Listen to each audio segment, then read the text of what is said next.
Eles sabiam que muitos não voltariam. Antes mesmo das portas se abrirem, o destino já estava selado para milhares de homens que estavam prestes a pisar naquelas praias. O som do mar não era tranquilizador. Era apenas o prelúdio de algo muito maior, algo brutal, algo que mudaria o rumo da história para sempre. Cada soldado ali carregava medo, tensão e uma única certeza. Assim que desembarcassem, o inferno começaria. 6 de junho de 1944, o dia que ficaria marcado como o início do fim da Segunda Guerra Mundial. A decisão que mudaria o mundo. A ideia de invadir a Europa ocupada pelos alemães não surgiu de forma simples ou rápida. Durante anos, as forças aliadas vinham estudando diferentes possibilidades, analisando riscos e tentando encontrar o momento certo para executar uma operação que poderia definir o futuro da guerra. Não se tratava apenas de avançar território, mas de abrir uma nova frente que obrigaria o exército alemão a lutar em múltiplos lados, enfraquecendo sua capacidade de resposta. Era uma decisão estratégica, mas também extremamente arriscada. Os líderes aliados sabiam que qualquer erro poderia resultar em um desastre absoluto. O fracasso de uma invasão dessa escala não significaria apenas perda de soldados, mas também uma vantagem enorme para a Alemanha, que poderia consolidar ainda mais seu domínio na Europa. Cada detalhe precisava ser planejado com precisão. Localização, clima, horário, marés, tudo influenciava diretamente as chances de sucesso ou fracasso daquela missão. Foi nesse contexto que surgiu a escolha da Normandia como ponto de invasão. Diferente de outras regiões mais óbvias, como o Pas-de-Calais, a Normandia oferecia uma combinação de fatores estratégicos que poderiam surpreender o inimigo. Ainda assim, não era uma escolha segura. As praias eram fortificadas e o terreno poderia se tornar um verdadeiro obstáculo para tropas desembarcando sob fogo inimigo. Enquanto os planos avançavam, milhares de soldados eram preparados sem saber exatamente quando seriam enviados para a missão. O treinamento era intenso, repetitivo e exaustivo. Eles simulavam desembarques, enfrentavam condições adversas e eram constantemente pressionados a reagir sob estresse. Mas nenhuma simulação poderia realmente reproduzir o que estava por vir. No final, a decisão foi tomada. Não havia mais espaço para hesitação. Aquela operação não era apenas mais uma batalha. Era uma aposta que poderia mudar o destino da guerra. E todos sabiam disso. A preparação para o impossível. A preparação para o dia D envolveu uma das maiores mobilizações militares da história. Tropas de diferentes países foram reunidas, equipamentos foram transportados em massa e uma logística gigantesca começou a tomar forma. Navios, aviões, veículos, armas, tudo precisava estar pronto para funcionar de forma coordenada. Não havia margem para improviso. Além da preparação física e logística, havia também um trabalho intenso de inteligência. Os aliados criaram operações de engano para confundir os alemães, fazendo-os acreditar que a invasão aconteceria em outro local. Informações falsas, movimentações simuladas e até exércitos fictícios foram utilizados para desviar a atenção do verdadeiro alvo.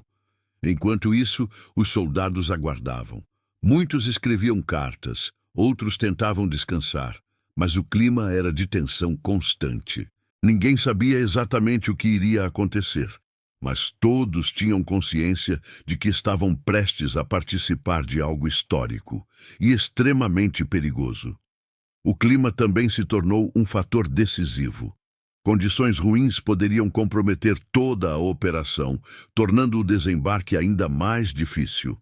A decisão de avançar mesmo com um tempo instável mostrou o nível de pressão e urgência que os comandantes enfrentavam naquele momento. E assim, tudo estava pronto. A maior invasão da história estava prestes a começar, e não havia como voltar atrás. A noite antes do caos, Na noite anterior ao desembarque, o silêncio era quase ensurdecedor. Dentro dos navios, milhares de soldados aguardavam o momento em que seriam lançados diretamente no combate. Alguns tentavam dormir, outros permaneciam acordados, olhando para o vazio, presos em seus próprios pensamentos. O mar estava agitado e as condições não eram ideais. Muitos soldados enfrentavam o enjoo, aumentando ainda mais o desconforto físico e mental. Mas isso era apenas um detalhe diante do que estava por vir. O verdadeiro desafio ainda nem havia começado. Dentro daqueles barcos havia uma mistura de emoções difícil de descrever. Medo, ansiedade, coragem, resignação, tudo coexistia ao mesmo tempo. Alguns soldados conversavam em silêncio, outros preferiam ficar sozinhos. Cada um lidava com aquele momento de uma forma diferente. Os líderes militares sabiam que o fator surpresa seria crucial. Se os alemães estivessem preparados, as perdas seriam devastadoras. Cada minuto que passava aumentava a tensão, aproximando todos de um ponto sem retorno. E então, o momento chegou. O início do desembarque. Quando as primeiras embarcações começaram a se aproximar da costa, o som do mar foi rapidamente substituído pelo som da guerra. Tiros, explosões e o caos começaram antes mesmo dos soldados tocarem a areia. A defesa alemã estava ativa e pronta para resistir. As portas dos barcos se abriram e, em questão de segundos, homens começaram a cair. Muitos não tiveram sequer a chance de reagir. O fogo inimigo era intenso, preciso e constante. Cada passo em direção à praia era uma luta pela sobrevivência. A água se misturava com areia, sangue e destroços. O cenário era de total desordem. Soldados tentavam avançar, encontrar cobertura, ajudar companheiros, mas tudo acontecia de forma caótica e extremamente perigosa. Mesmo assim, eles continuaram. Apesar das perdas, apesar do medo, apesar do cenário praticamente impossível, eles continuaram avançando, porque recuar não era uma opção. O inferno de Omaha Beach, entre todas as praias do desembarque, nenhuma se transformaria em sinônimo de horror tão rapidamente quanto Omaha Beach. Ali, a operação deixou de parecer uma manobra militar cuidadosamente planejada e passou a se parecer com uma sentença coletiva de morte. As defesas alemãs estavam posicionadas em lugares elevados, protegidas por bunkers de concreto, ninhos de metralhadora e linhas de tiro que cobriam praticamente toda a faixa de areia. Quando os barcos começaram a se aproximar, ficou claro que aqueles homens não estavam entrando apenas em uma batalha difícil. Estavam avançando diretamente para uma zona de extermínio, onde cada segundo exposto significava uma chance altíssima de não voltar. As primeiras ondas de soldados americanos foram atingidas com uma violência devastadora. Muitos morreram ainda dentro das embarcações, no instante em que as rampas frontais desceram e abriram seus corpos para o fogo inimigo. Outros saltaram na água carregando equipamento pesado demais, afundando antes mesmo de alcançar a praia. Os que conseguiam tocar a areia encontravam um cenário ainda pior. Tiros cruzados, explosões de artilharia, corpos espalhados, gritos por socorro e uma completa ausência de abrigo real.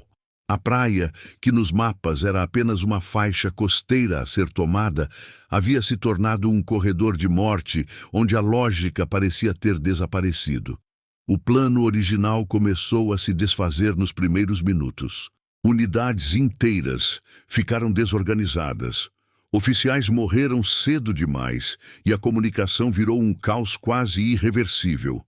Veículos de apoio foram destruídos, tanques não chegaram como previsto e muitos homens acabaram isolados, sem saber exatamente onde estavam ou a quem deviam seguir.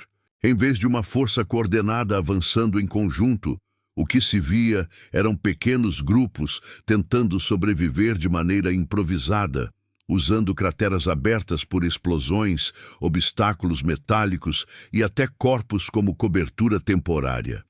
Nada daquilo lembrava a invasão precisa e sincronizada imaginada pelos comandantes.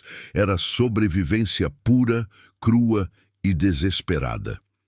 Mesmo nesse cenário quase insustentável, algo começou a mudar lentamente. Entre o medo absoluto e a paralisia natural daquele massacre, alguns soldados e oficiais começaram a agir por instinto, coragem ou simples recusa em morrer ali sem reagir.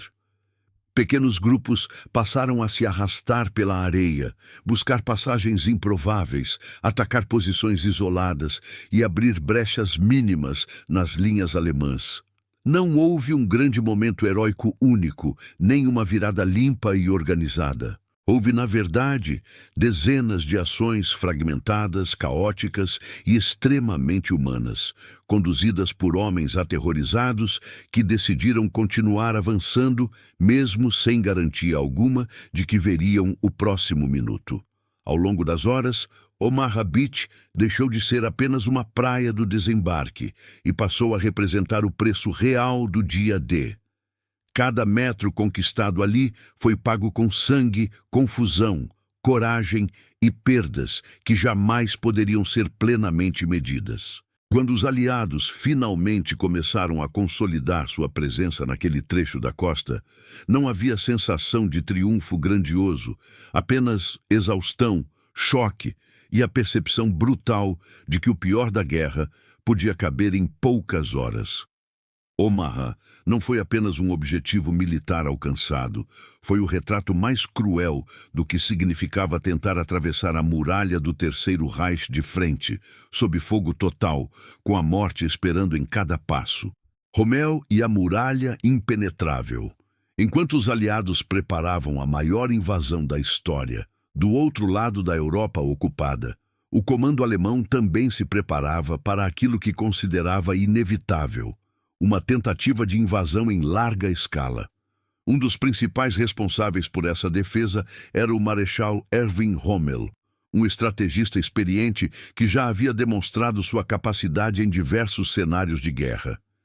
Diferente de outros líderes alemães, Rommel não subestimava o inimigo. Ele sabia que quando a invasão viesse, ela seria massiva, rápida e devastadora, e que qualquer falha na defesa poderia significar o início do colapso do domínio alemão na Europa. Rommel liderou a construção e o fortalecimento da chamada Muralha do Atlântico, um sistema de defesa que se estendia ao longo da costa ocupada, repleto de bunkers, canhões, obstáculos antitanque, minas e posições fortificadas. Sua visão era clara: impedir o avanço inimigo ainda na praia, antes que os aliados conseguissem estabelecer uma posição sólida em terra. Ele acreditava que se os soldados aliados conseguissem avançar além da faixa costeira, a guerra estaria praticamente decidida. Por isso, insistia em reforçar cada ponto vulnerável, transformando a costa em uma zona onde qualquer desembarque seria recebido com força total. Apesar de seus esforços, havia um problema crítico dentro do comando alemão. Divergências estratégicas e disputas internas enfraqueciam a eficiência da defesa. Alguns líderes acreditavam que o verdadeiro ataque aconteceria em outra região, principalmente em Pas-de-Calais, o ponto mais próximo da Inglaterra. Essa convicção, reforçada por operações de desinformação dos aliados, levou parte significativa das forças alemãs a permanecer posicionada longe da Normandia. Rommel, por outro lado, desconfiava dessa lógica, mas não tinha controle total sobre as decisões finais. No dia da invasão, um fator inesperado agravou ainda mais a situação alemã. Rommel não estava presente na linha de frente. Ele havia retornado à Alemanha pouco antes, acreditando que as condições climáticas tornariam uma invasão improvável naquele momento. Essa ausência, combinada com a lentidão na liberação de tropas de reserva, criou um atraso crítico na resposta alemã.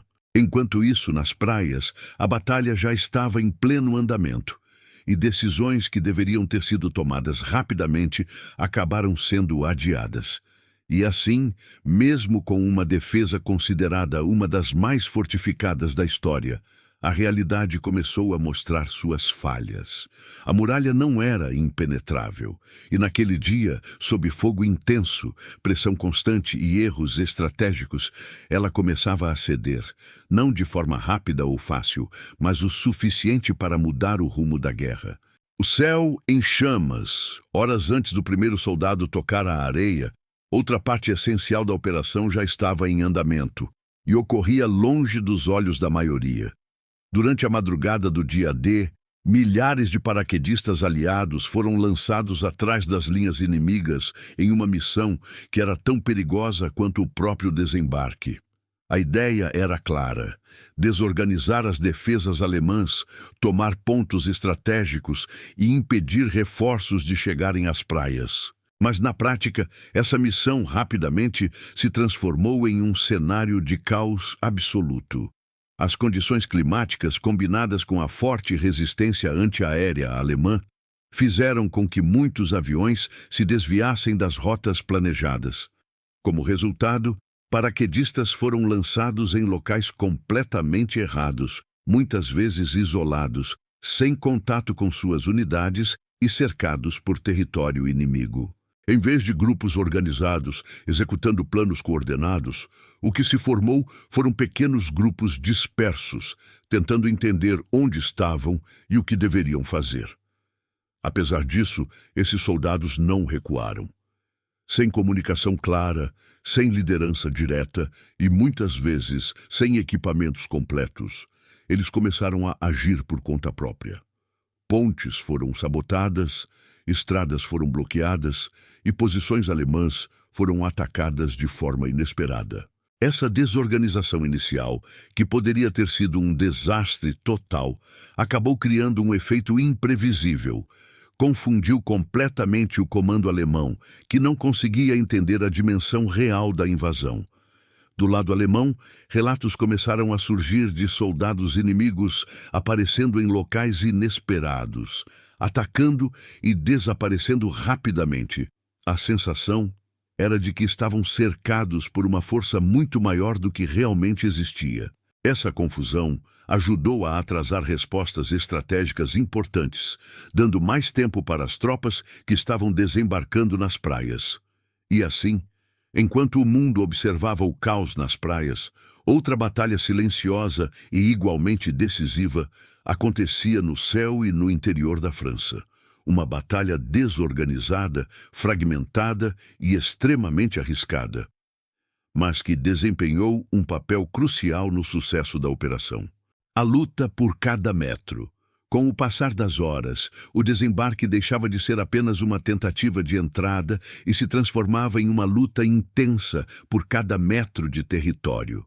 As praias ainda estavam sob forte pressão, mas pequenos avanços começaram a surgir.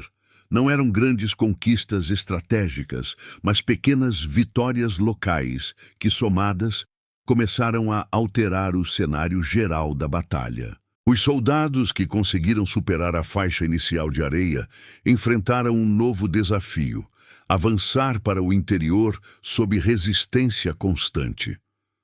O terreno da Normandia não facilitava esse movimento. Campos abertos, cercas naturais e pequenas elevações criavam obstáculos que favoreciam a defesa alemã. Cada avanço precisava ser calculado, coordenado e, muitas vezes, improvisado em tempo real. O combate se tornou ainda mais próximo e intenso. Diferente do fogo à distância das praias, agora os confrontos aconteciam em curtas distâncias, muitas vezes envolvendo granadas, armas leves e confrontos diretos. A guerra deixava de ser uma troca de tiros e se tornava um confronto físico, onde cada decisão podia significar vida ou morte. Mesmo com todas as dificuldades, o número de tropas aliadas continuava aumentando. Mais homens chegavam, mais equipamentos eram desembarcados e a presença aliada começava a se consolidar. O que antes parecia uma tentativa desesperada de sobrevivência começava lentamente a se transformar em uma ocupação efetiva. E naquele ponto, algo se tornava claro. A invasão não havia falhado. Apesar do custo altíssimo, apesar do caos inicial, os aliados estavam conseguindo aquilo que parecia quase impossível: estabelecer uma posição sólida em território inimigo. O colapso da resposta alemã. À medida que os aliados consolidavam suas posições, o lado alemão enfrentava um problema cada vez mais evidente: a incapacidade de responder com rapidez e coordenação suficientes. A confusão causada pelos paraquedistas, somada à incerteza sobre o verdadeiro ponto principal da invasão, fez com que decisões cruciais fossem atrasadas em momentos que não permitiam atraso. O comando alemão demorou a liberar divisões blindadas que poderiam ter feito diferença significativa nas primeiras horas da invasão. Parte disso se devia à estrutura rígida de comando, onde decisões importantes dependiam de autorização direta de níveis superiores, incluindo Adolf Hitler. Esse atraso criou uma janela crítica que os aliados aproveitaram para fortalecer suas posições. Enquanto isso, as unidades alemãs na linha de frente enfrentavam uma situação cada vez mais difícil. O número crescente de tropas inimigas, aliado ao bombardeio constante e à perda de comunicação eficiente, começou a enfraquecer a resistência. O que inicialmente parecia uma defesa sólida começou a se fragmentar.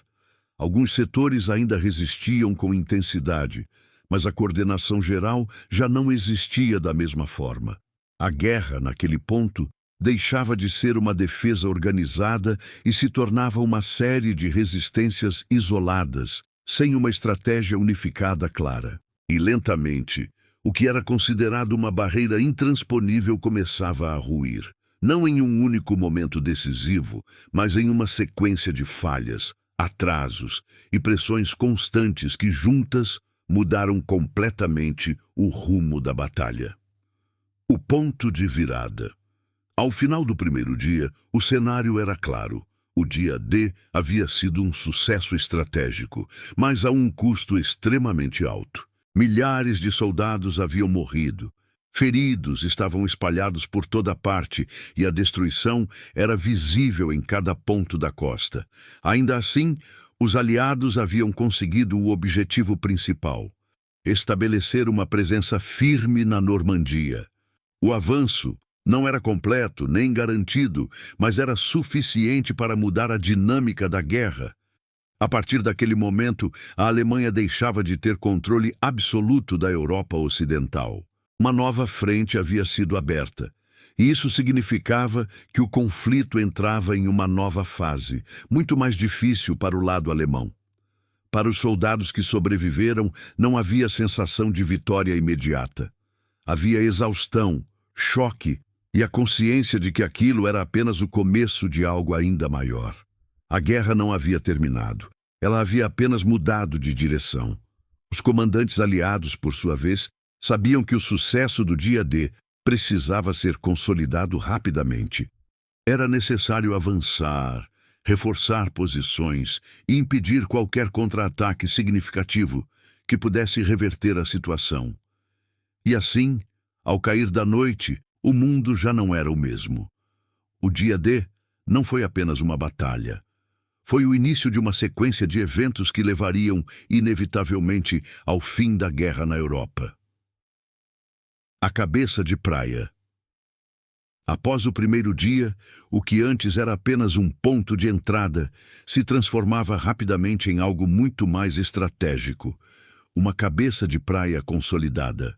Os aliados sabiam que sobreviver ao desembarque era apenas a primeira etapa. Agora, o verdadeiro desafio era manter e expandir aquela posição antes que as forças alemãs conseguissem organizar um contra-ataque efetivo. Cada minuto se tornava crucial, porque quanto mais tempo passasse, mais tropas, equipamentos e recursos poderiam ser trazidos para fortalecer a presença na Normandia. As praias, que horas antes eram cenário de caos absoluto, começaram a ganhar uma nova dinâmica. Engenheiros militares trabalhavam sem parar para remover obstáculos, abrir caminhos e permitir o avanço de veículos. Equipamentos pesados eram desembarcados, incluindo tanques, artilharia e suprimentos essenciais. A logística, que havia sido testada ao extremo durante o ataque inicial, agora precisava funcionar com precisão quase perfeita para sustentar o avanço contínuo. Mesmo com esse progresso, o perigo estava longe de desaparecer. As forças alemãs ainda estavam presentes e a qualquer momento poderiam lançar contra-ataques localizados. O som de tiros e explosões continuava constante, lembrando a todos que a batalha ainda estava em andamento. Não havia espaço para relaxamento. Cada posição conquistada precisava ser defendida imediatamente. Os soldados, muitos ainda em estado de choque, eram forçados a continuar. Não havia tempo para processar o que haviam vivido. A guerra exigia movimento constante, decisões rápidas e resistência física e mental. Aqueles que haviam sobrevivido ao desembarque agora enfrentavam um novo tipo de pressão: manter a posição conquistada a qualquer custo. E, aos poucos, aquilo que parecia improvável começava a se tornar realidade.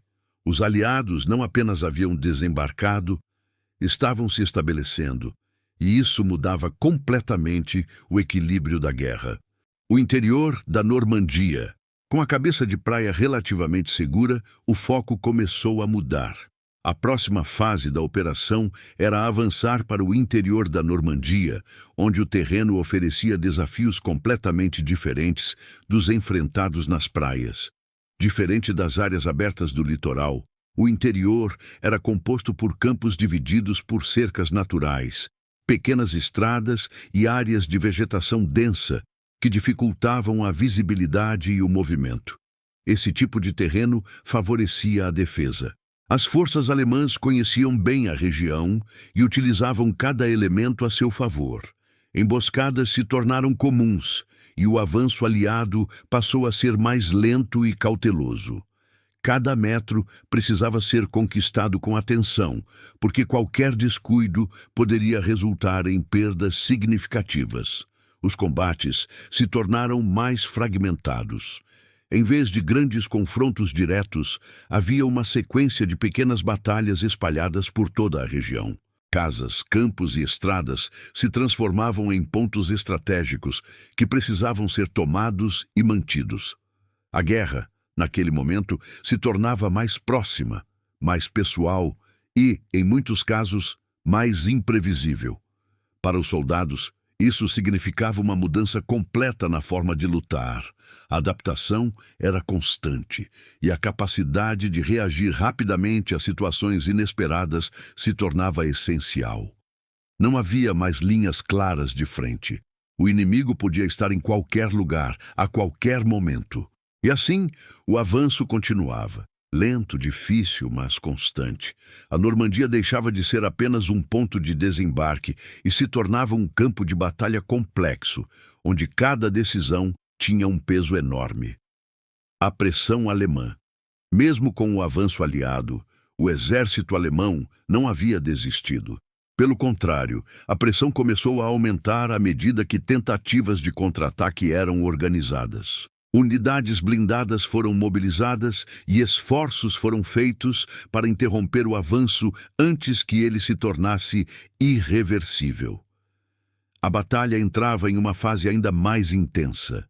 Os confrontos se tornaram mais pesados, com o uso crescente de tanques, artilharia e ataques coordenados.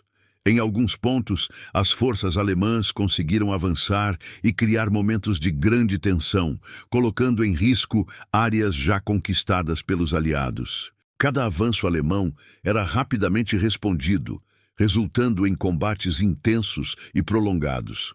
Para os soldados aliados, isso significava enfrentar não apenas o terreno difícil, mas também um inimigo que ainda tinha capacidade de reagir com força significativa. O desgaste físico e mental continuava aumentando e a guerra se tornava cada vez mais exigente. Apesar disso, havia um fator decisivo a favor dos aliados: a capacidade de reforço contínuo. Mais tropas chegavam, mais equipamentos eram disponibilizados e a presença aliada se tornava cada vez mais sólida. Isso começava a fazer diferença no equilíbrio geral da batalha. E pouco a pouco, mesmo sob pressão constante, o avanço aliado continuava. Não de forma rápida ou fácil, mas suficiente para manter a iniciativa e impedir que a situação voltasse ao controle alemão. O início do fim. À medida que os dias passavam, o impacto do dia D começava a se tornar mais evidente em uma escala maior.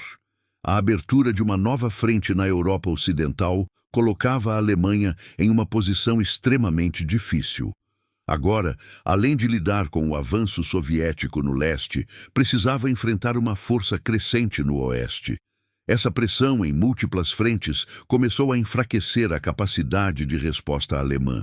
Recursos precisavam ser divididos, decisões se tornavam mais difíceis e a margem para erro diminuía drasticamente.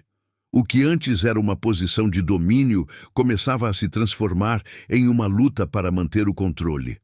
Para os aliados, isso representava uma oportunidade estratégica enorme.